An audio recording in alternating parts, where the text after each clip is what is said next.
Assalamualaikum warahmatullahi wabarakatuh. Perkenalkan, nama saya Wala Matiza dengan NIM 07041282227143. Saya akan menjelaskan sebuah materi tentang hubungan internasional di Amerika Latin pada mata kuliah studi kawasan Amerika Latin.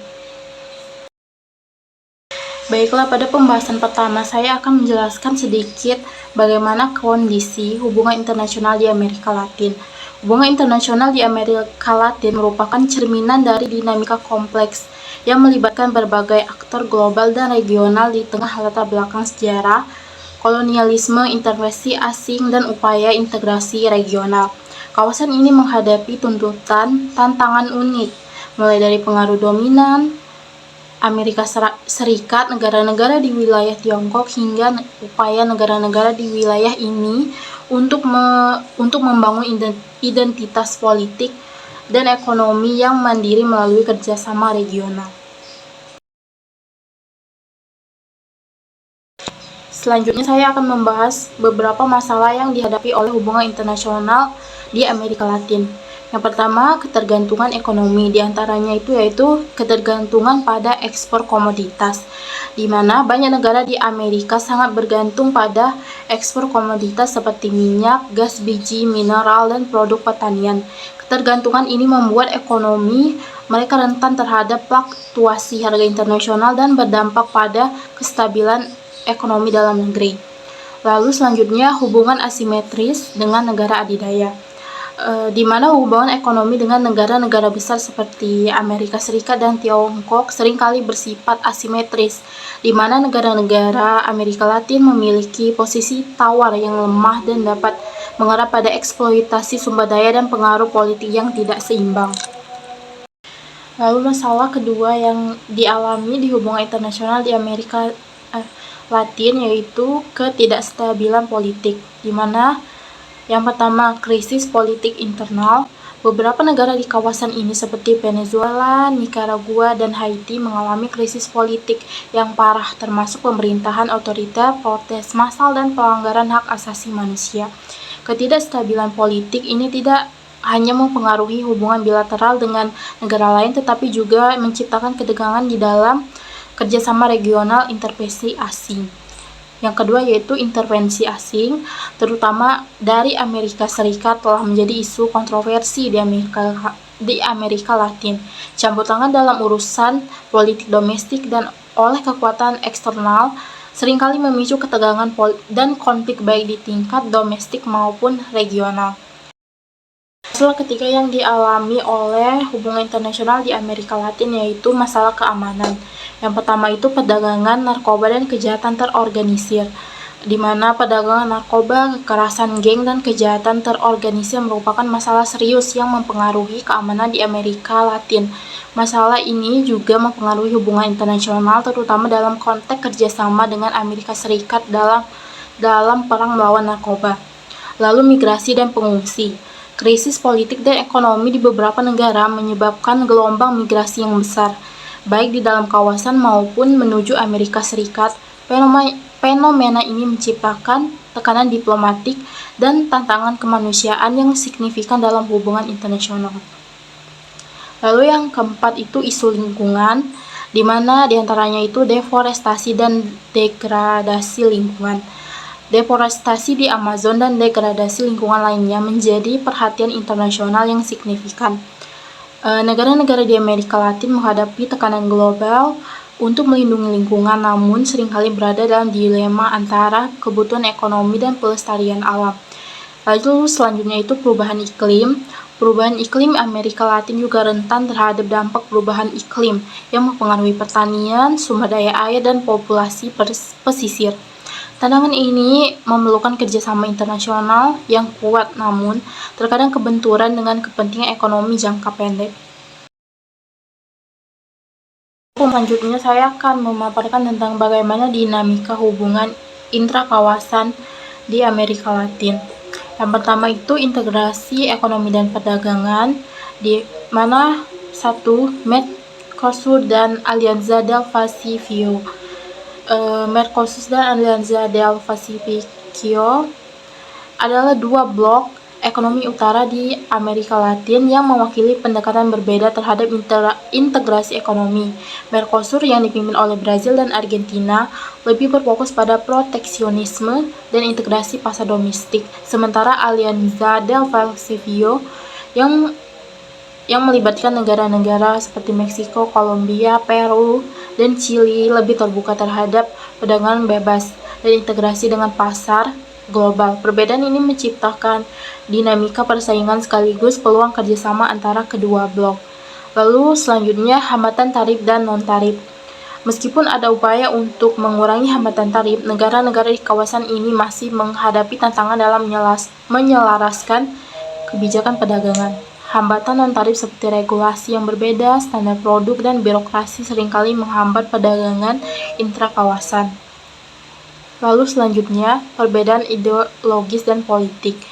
Yang pertama itu blok ideologis, di mana Amerika Latin seringkali terbagi dalam blok-blok ideologis, dengan beberapa negara dipimpin oleh pemerintahan berhaluan kiri yang lebih kritis terhadap kapitalisme global dan pengaruh Amerika Serikat, sementara yang lain berorientasi ke kanan dan lebih pro-pasar seperti pro-AS atau Amerika Serikat.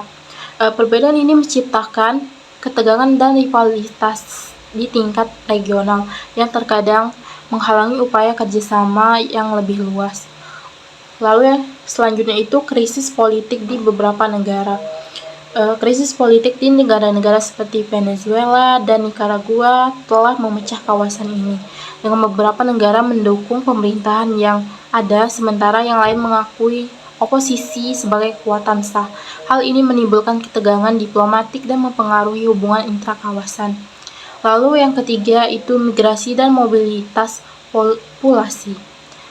Di antaranya krisis migrasi, konflik internal, kemiskinan, dan ketidakstabilan politik telah menyebabkan krisis migrasi yang signifikan di beberapa negara bagian Amerika Latin, terutama dari negara-negara seperti Venezuela dan Honduras.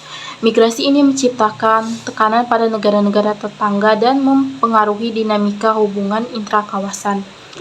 Lalu perjanjian mobilitas regional. Ada upaya untuk memfasilitasi mobilitas tenaga kerja dan harmonisasi kebijakan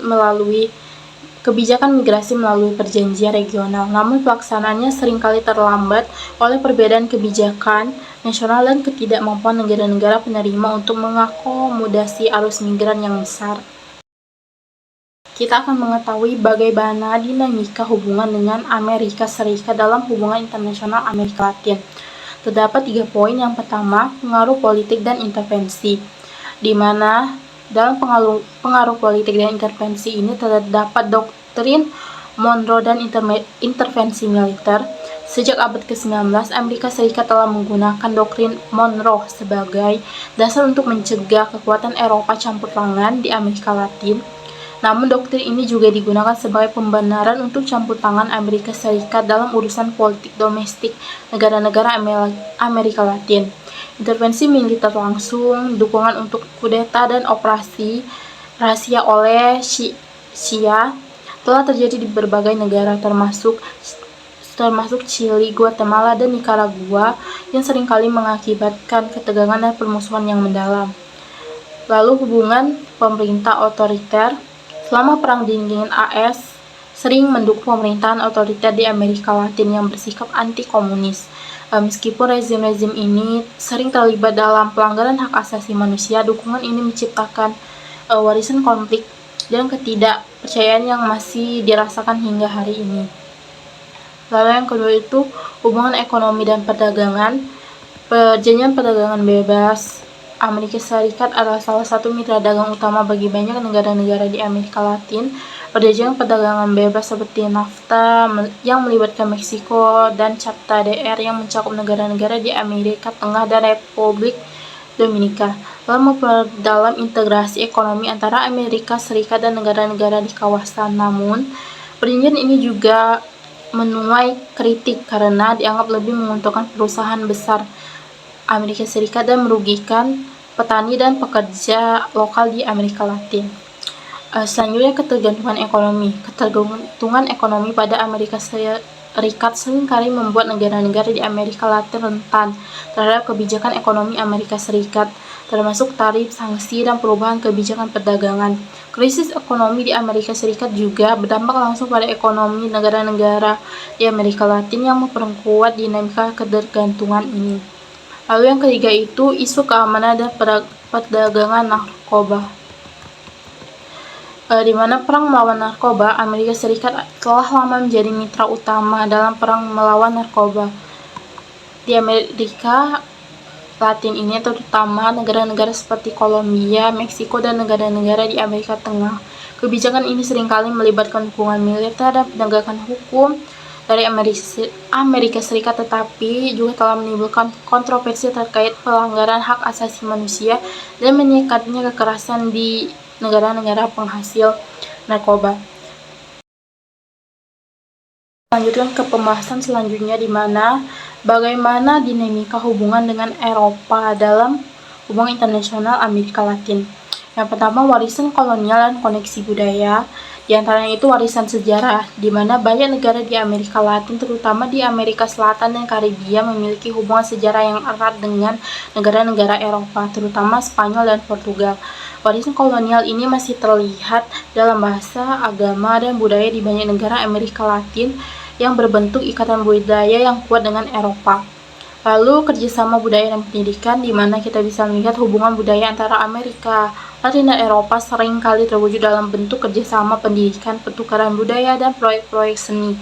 Program seperti Erasmus Plus dan inisiatif lain telah memfasilitasi pertukaran akademik dan budaya antar kedua kawasan.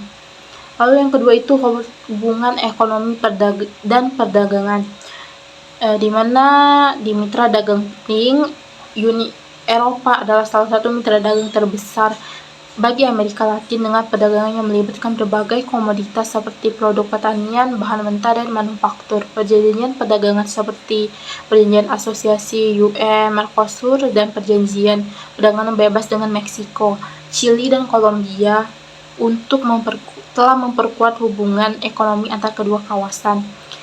Investasi selanjutnya itu investasi asing langsung, di mana Eropa juga merupakan sumber utama asing langsung FDI di Amerika Latin, terutama di sektor-sektor seperti energi, infrastruktur, perbankan. Investasi Eropa seringkali dianggap sebagai alternatif yang lebih stabil dan berkelanjutan dibandingkan dengan investasi dari kekuatan lain seperti Amerika Serikat atau Tiongkok. Lalu yang ketiga itu kerjasama politik dan diplomatik, di mana kerjasama politik dan diplomatik bisa kita lihat dari dialog politik Amerika, di mana Amerika Latin dan Eropa memiliki berbagai platform dialog politik seperti KTT, UE, SALAC, Komunitas Negara Amerika Latin dan Karibia, yang bertujuan untuk membahas isu-isu global dan regional seperti perubahan iklim, hak asasi manusia, dan perdamaian. Hubungan diplomatik ini seringkali didasarkan pada nilai-nilai bersama seperti demokrasi, hak asasi manusia, dan pemerintahan yang baik. Lalu pendekatan multilateral, di mana Eropa dan Amerika Latin seringkali berada di pihak yang sama dalam isu-isu internasional, mendukung pendekatan multilateral dalam menyelesaikan masalah global serta perubahan iklim, perdagangan bebas, dan reformasi PBB. Kerjasama ini mencerminkan kesamaan dalam pendekatan diplomatik dan komitmen terhadap tatanan dunia berbasis aturan. Pada pembahasan yang terakhir ini, saya akan memaparkan bagaimana dinamika hubungan dengan Asia. Yang pertama itu pertumbuhan ekonomi dan perdagangan, di mana perdagangan yang meningkat pesat. Hubungan perdagangan antara Amerika Latin dan Asia telah tumbuh secara signifikan.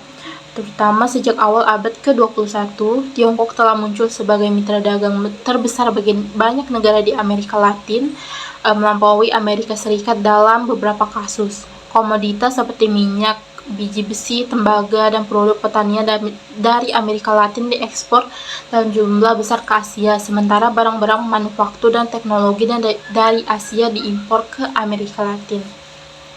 Lalu yang kedua itu investasi asing langsung FDI.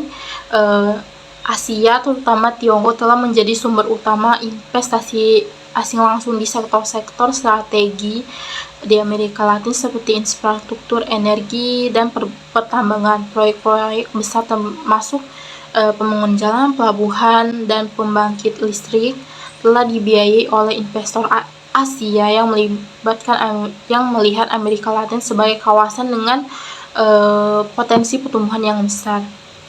Lalu yang ketiga itu hubungan politik dan diplomatik, di mana kita bisa melihat pada kerjasama selatan-selatan, yaitu hubungan antara Amerika Latin dan Asia seringkali dipromosikan dalam kerjasama selatan-selatan yang menekankan solidaritas dan kerjasama antara negara-negara berkembang. Forum-forum multilateral seperti Foro Salak Cina telah dibentuk untuk memfasilitasi dialog politik dan ekonomi antara kedua kawasan. Baik, jadi itu saja yang bisa saya sampaikan dalam video ini. Terima kasih. Wassalamualaikum warahmatullahi wabarakatuh.